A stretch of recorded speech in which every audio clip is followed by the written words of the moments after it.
Alrighty guys, how y'all doing this morning, eh? Just a big old Canadian, eh? Excuse me. Now we're in the baler here, and it's like freaking 10:30-ish. That's bale number 2 already this morning. I ran out to Grenfell, Saskatchewan. That's like an hour away from my house. Got loaded up. We got like 5.5 sheets of lighter bar grading on. Not a heavy load, it's got to go to Weyburn. But I contacted the site in Weyburn, and they said it doesn't have to be here until 5. You have to have it here by 5 or before 5, or we're gonna be pissed. Okay, no problem. Well, I only got 3 rounds to bale on this oat piece that we cut last Sunday morning, and I made 1 bale, and it was testing anywhere from 16 to 21, and I figure, and that was in the heavier stuff, not the real heavy stuff, but the heavier stuff. So I figure it's go time, right? Let's freaking get this shit baled up, and then if there's a problem later on when we go down to Weyburn or something like that, if there's a problem, well, now this stuff is baled up. There's a risk of rain for tonight. There's bale number 3 already for this morning. This stuff is already baled up, so I could deal with the problem, and I won't feel pressured to get my friggin' butt back here and get this stuff looked after, right? Last night I would have came out and baled, but shit, by the time we got home last night, you could actually see the dewy haze in the distance. So we never did any baling last night. I checked, I probe tested that one of the bales.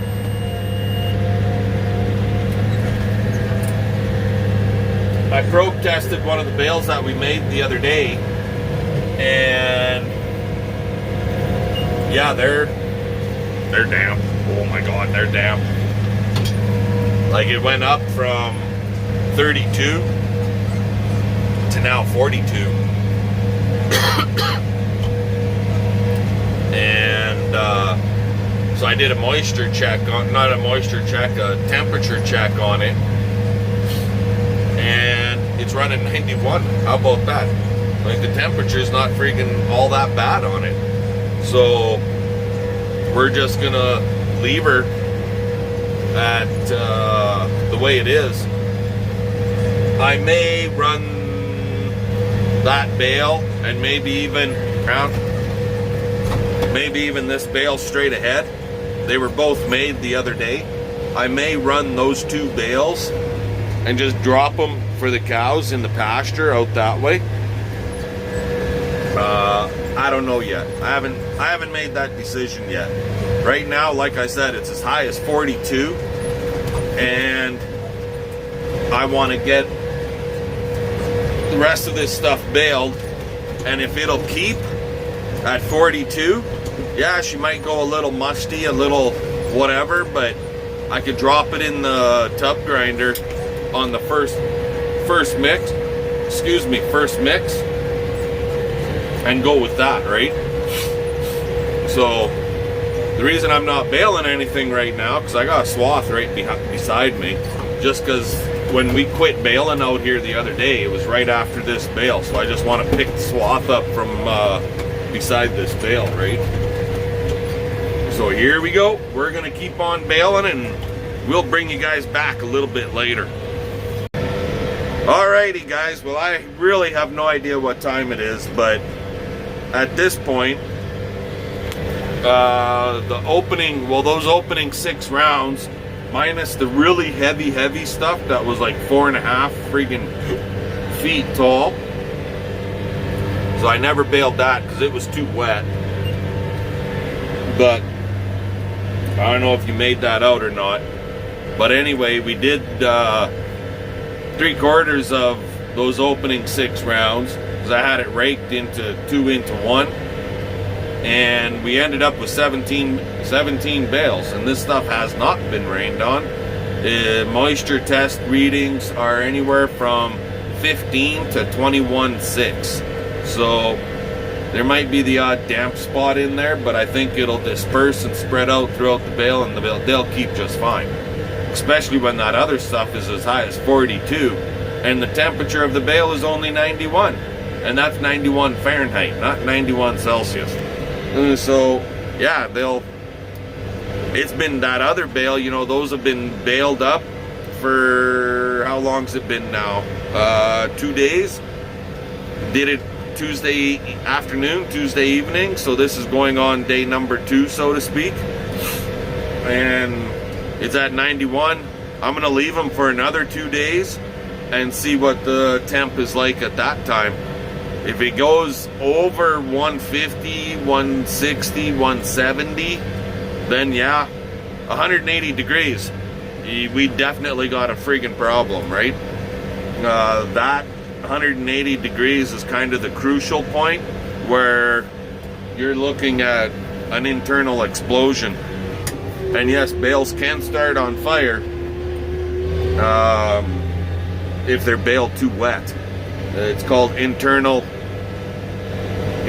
combustion. They'll create their own heat from the inside of the friggin' bale, and they'll get so hot that when they get a little bit of air, as it works its way to the outside edge and they get a little air, all of a sudden, kaboom, the darn thing will light up in flames. So, and sometimes if you catch it right at the right time, if you open the bale up, then she'll just cool right down really fast and you don't have to worry about it. So, but these ones, I think they're gonna keep those 2 tough, really wet bales. I believe they'll keep, and we don't have to worry about it. Especially since they're not in a stack, right? Anyways, the neighbor's cows aren't looking too bad, but his pasture's pretty much done. I don't know, they might have a bunch of grass area back in the bush. His cows are probably like my cows, and my cows hate grazing the tall grass off that's in the bush. They'll graze off everything out in the open, right to friggin' shorter than a golf course, and the grass that's back in the bush, they'll goddamn near starve to death before they go for it, the goofy things. So, and my guess is that's exactly what's happening over here. His cows are just like mine. But anyway, I'll let y'all go.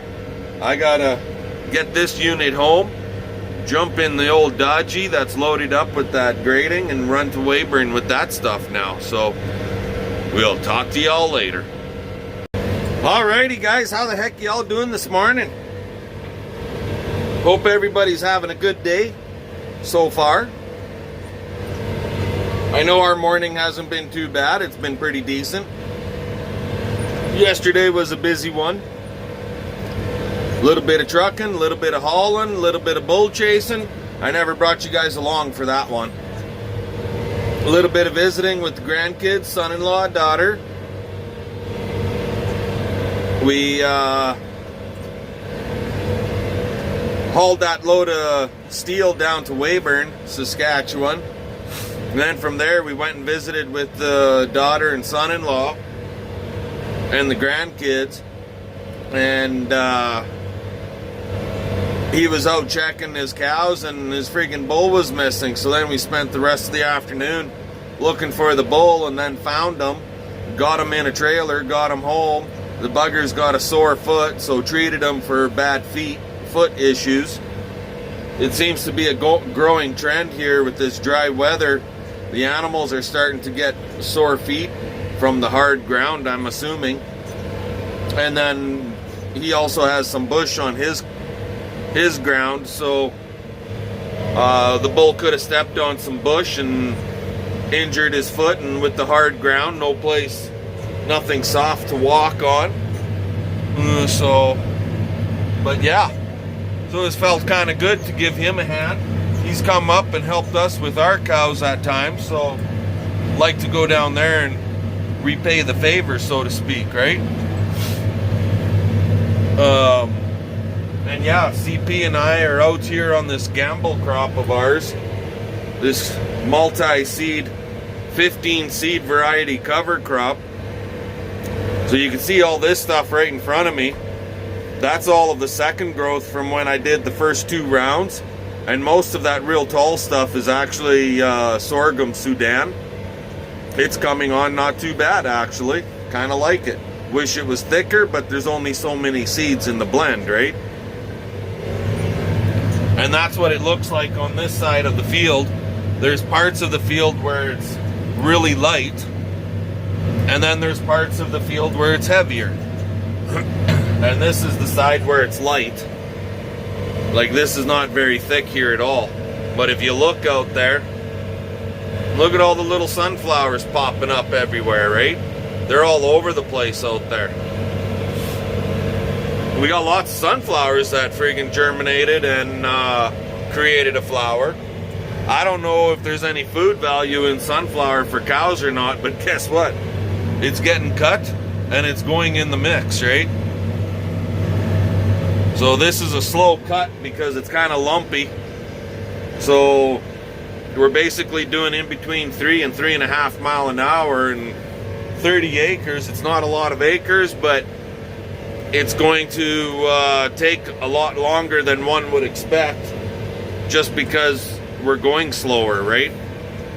Anyways, when I get on the other side, I'll bring you guys back and I'll show you what the other side of the field looks like, because it is a little heavier over there. So we'll talk to you when we get there. Okay, so here we are back again. Now we're on the opposite side of the field, and you can see it's a little heavier. When you look out across the crop, it's heavier. You look at that yellow stuff that's down there, that is actually wheat and barley. And the stuff is getting to the point where she's pretty darn ripe, but it doesn't appear to be shelling out really through the haybind much. The oats is in milk stage. Lots of the other plants are all just green or just starting to flower, like all those sunflowers. So I think we'll be fine. And with that wheat and barley in there, maybe a little riper, that'll give us some starch for the cows and added energy for the cows for winter feeding, right? Versus just green feed too. So we've got quite the mix going on here, from alfalfa to sunflower to sorghum to wheat, barley, oats, you name it, it's in here, including some friggin' kochia. How about that, right? But I think this stuff is going to run actually about 1.5 bales, or damn close to 1.5 bales an acre on the first cut. And you can see that green strip right there. And if that stuff keeps growing the way it's looking like it wants to, we should actually do all right on this. But CP's back there, enjoying her day. And we're just going to continue on with all this cutting of this lovely looking stuff. And we'll bring you guys back a little bit later on today. Talk to you all then. Alrighty guys, so we're still cutting out here. We're about half done, maybe a little better. Anyway, for all you newcomers, this gamble crop, it's actually like a cover crop. So in conjunction to our barley, wheat, oats, that's forage oats, forage barley, spring wheat, flax. We have cow peas, yellow peas, and forage peas. We have sunflower. We have sorghum Sudan. We have German millet, red clover, buckwheat, tame buckwheat, I should say. What am I missing here? Oh yes, we have sweet radish. Those are our tillers or whatever, underground to help open the soil up. I can't remember everything, but that's the majority of them. And I can't believe this is fresh breaking. Like, we just ripped this field open in the fall, and we have kochia. Oh my God, is there frigging kochia out here? Like, next year, I'm really gonna have to work at getting rid of the kochia that's out here, because it's unfrigging believable. But we're getting it young, we're getting it good and green, and it'll still make a feed supplement. We also have some volunteer grasses, because when we broke this up, we didn't spray it out, we just hit it with spikes and a disc. So we have volunteer grasses and we have volunteer alfalfa out here. Flicks or shepherd's purse, and the odd Canada thistle.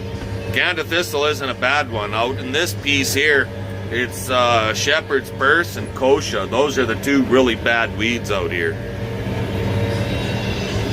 She's gonna take a little bit of work to get this sucker cleaned up come fall. Talk to y'all later. Alrighty guys, well that's her. That's it, that's done. Simple as that, eh?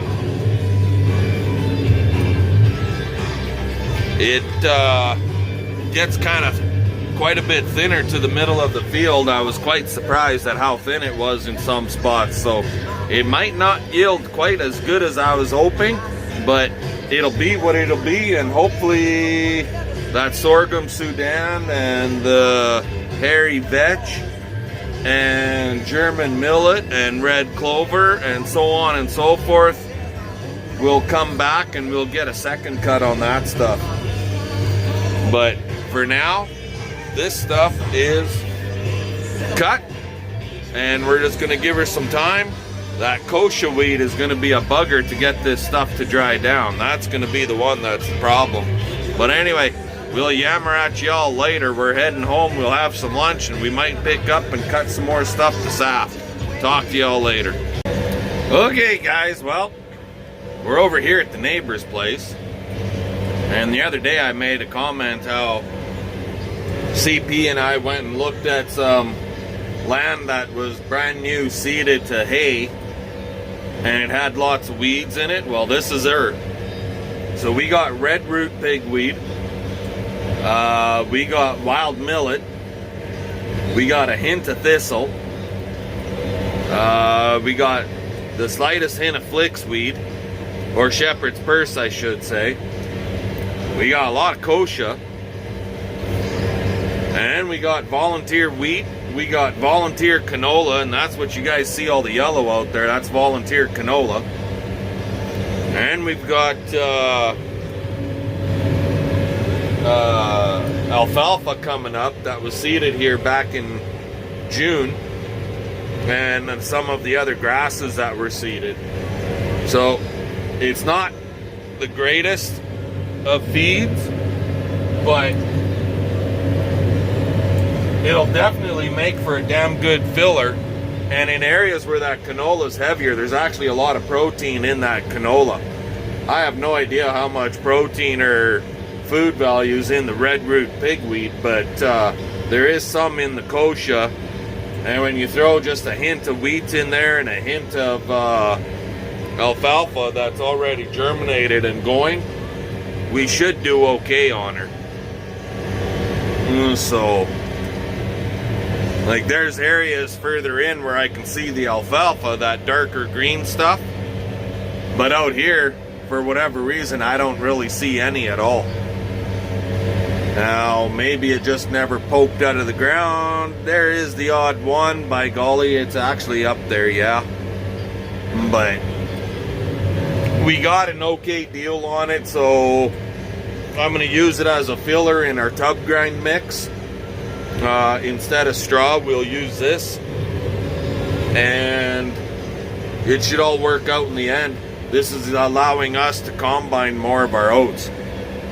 And yes, CP is with me, she's back there. So we're giving her, yahoo! Doing about 4.5 miles an hour through this stuff. Don't know if there's any rocks out here or not, so 4.5 if we hit a rock, we shouldn't break anything too badly. How's that sound? I could bump it up and make her work and cut this stuff down at 5.5 or even 6. But if you smack a rock at 6 with our machines, you're definitely breaking guards or sickles. So anyway, and there's a gopher hole. And there's a few of those out here that you gotta kind of watch for. But anyway, I'm gonna let you all go and we'll talk to you guys later. Maybe I'll bring you back. This is light right through here. This is light. I'll bring you back when we see some heavier stuff. Oh yes, one other thing that's out here that I forgot to mention is wild oats. There's part of the field has a whole whack of wild oats in it. On the upside, one of the weeds we do not have is foxtail. There's no foxtail out here, so that's a bonus. Okay, we'll talk to you guys later. Here's an area where it's heavier on the alfalfa and the millet and canola, and now wild oats too. I don't know if you guys can make out the alfalfa, but definitely the wild oats out there, which is all right feed. I've cut it lots actually for feed, and getting a pretty darn nice swath of it too. But there is, if you guys can make out the purple flower down in there, that is the alfalfa that's coming through. So when you blend her all off and grind her all up, it's gonna make good stuff. I think it's gonna make good stuff. And with this canola, the best time to cut canola, and yes guys, for anybody out there wondering, you can cut canola and feed it to cows. There's actually quite a bit of protein value and energy value in there, but you want to catch it as it's dropping the flour. And this stuff is dropping and just it's forming pods and so on and so forth. This is the time when you want to be grabbing her and knocking her down. So I got another corner here that I got to work the machine around, so I'll let you guys go and bring you back later. It's looking not so bad, guys. There's areas where the alfalfa that's come up is really thin or not there at all. But on average, they got a pretty darn good catch, I have to admit. Like, it's looking pretty good on average. I got a feeling that this could run as much as quite possibly 2 bale an acre.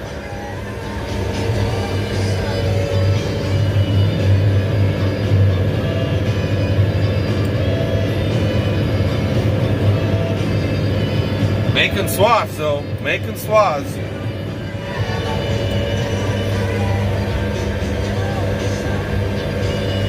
You can see the alfalfa line right there. And there's areas where, like right here, you got the alfalfa line, and then you can see where it's a little thinner, just from the color in the grass or the color in the canola. Whatever happened there, I really don't know. But there's lots of weeds still.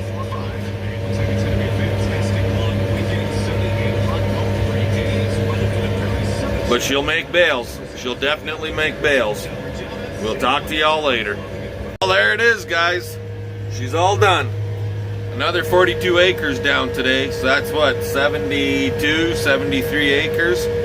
CP's just down there finishing off the last, I don't know, maybe 10 yards. Just a little tiny strip way down there. And then she'll be heading back this way. I'm just gonna get turned around here and I'll work my way to the end of the field this way. Because my last strip ended right here. But that's what the field looks like. The bales that you see off in the distance, those are the landowner's bales, and it's for his daughter's horses. That's generally what he makes them for anyways. As far as I know, that's what he makes them for. I don't know what his plan is with this stuff, because it's pretty rich on the alfalfa side.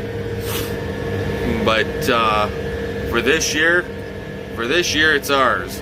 So and we'll see what happens in the future, right? Anyways, from CP and myself, BP, give us the old thumbs up, comment, subscribe, tell your friends and neighbors, family members to come on board and subscribe. That'd be awesome. Try and get a few more subscribers going here, right? Stay tuned, because I'm not sure what's happening tomorrow yet, but I got a feeling that we're going to be baling up some green feed that we took down the other day. That stuff should go tomorrow. And yeah, after that, we might shut the cutting down for a couple days. We still got one more field of heavy green feed to cut, and then another field of that quack grass and clover and oats. It's got to come down yet too. So we got like 200 acres still to cut, but that green feed one east of town, that one's going to be the next on the list for sure. But anyways, again, comment, subscribe, give us a thumbs up. Make sure you guys are hitting that thumbs up button. It really makes a difference. And fun. Let's get her done. We'll catch y'all later.